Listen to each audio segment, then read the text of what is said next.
Hello guys welcome छ तपाईँहरूलाई मेरो अर्को एउटा सानो मिनी ब्लगमा। आज चाहिँ म गइरहेको छु लङडिङ, जुन चाहिँ तपाईँको अरुणाचल प्रदेश पर्छ। अब एकछिनमा साथीहरू आउँदैछ, साथीलाई वेट गरिरहेको छु म। अब ठ्याक्कै साथीहरू आइसकेपछि हामी चाहिँ अब जर्नी सुरु गर्नु लागेको।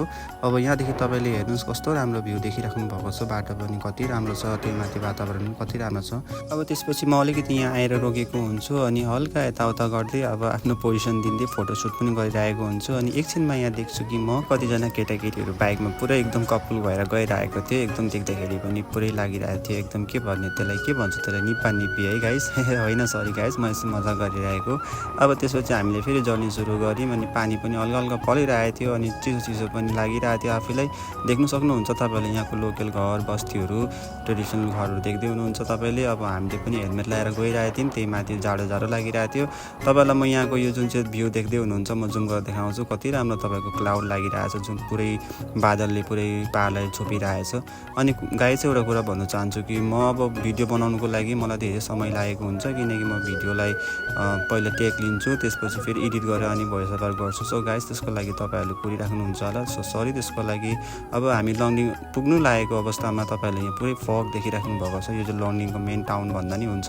अलमोस्ट हामी मेन टाउन आइपुग्नु आँटेको थियो गाइस। तपाईँहरूले देख्दै सक्नुहुन्छ पानी चाहिँ हल्का हल्का परिरहेको थियो। त्यो अवस्थामा फगी वेदर, थाहा छैन वेदर नै हो कि बादलले लागेको होइन गाइस, तर जे भए पनि म चाहिँ एकदम खुसी थिएँ। एकदम मेरो खुसीको कुनै ठिकानै थिएन, किनभने म पहिलोचोटि लङडिङ आएको। So guys finally our wait is over, किनभने हामी यति टाढोदेखि आएपछि जब मैले देखेँ अगाडिको यो बोर्ड जहाँ लङडिङ लेखिरहेको थियो, वेलकम टु लङडिङ। सो हामी लङडिङ फाइनली गाइस आइपुगेँ। हाम्रो घरदेखि लिएर लङडिङ तपाईँको 60 to 65 किलोमिटर डिस्टेन्स पर्छ। सो यति टाढो बाटो आउँदा हामीलाई 4-5 घन्टा पनि लागेको थियो। अब तपाईँले लङडिङ पुलिसमा देखिराख्नु भएको छ, तपाईँले पछाडि दुईजना मेरो साथी आइरहेको देखिराख्नु भएको छ। अगाडि तपाईँलाई म देखाउँदैछु, यहाँ स्टुडेन्टहरू छुट्टी भएर घर जाँदैछ, किनभने पानी यति परिरहेको थियो, सबैले छाता बोकिरहेको थियो। त्यही माथि हामी बिजी आएको गाइस, हामीलाई पनि थाहा थिएन कि यति पानी पर्छ माथि आउनु बित्तिकै भनेर।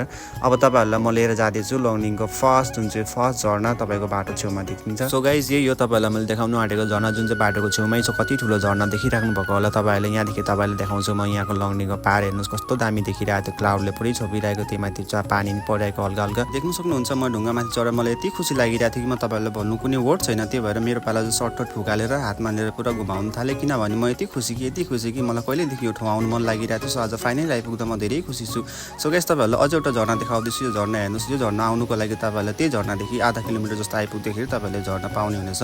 तर यो झर्ना चाहिँ अलिक भित्र पर्छ, त्यही भएर तपाईँहरूलाई त्यो बाटो देख्दै हुनुहुन्छ, त्यो बाटोबाट तपाईँहरूलाई अलिक दुःख गरेर यहाँदेखि माथि चढेर आउनुपर्ने हुनेछ। यहाँ तपाईँहरूले देखिराख्नु भएको छ, मलाई कति खुसी लागिरहेको छ कि म तपाईँहरूलाई भन्नुलाई कुनै मेरो वर्ड छैन। सो तपाईँहरू पनि एकचोटि आएर यो ठाउँ भिजिट गरेर हेर्नुहोस्, यो झर्नालाई हेरेर जानुहोस्। तपाईँहरूको मन यति खुसी हुन्छ कि तपाईँहरूलाई म भनेर होइन, तपाईँहरू आफै आएर फिल गरेर जानु सक्ने हुनेछ।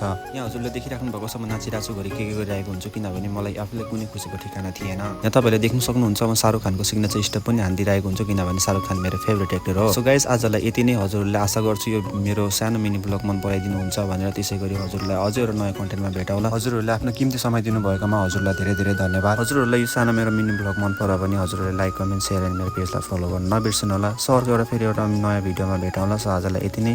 Take care and bye by.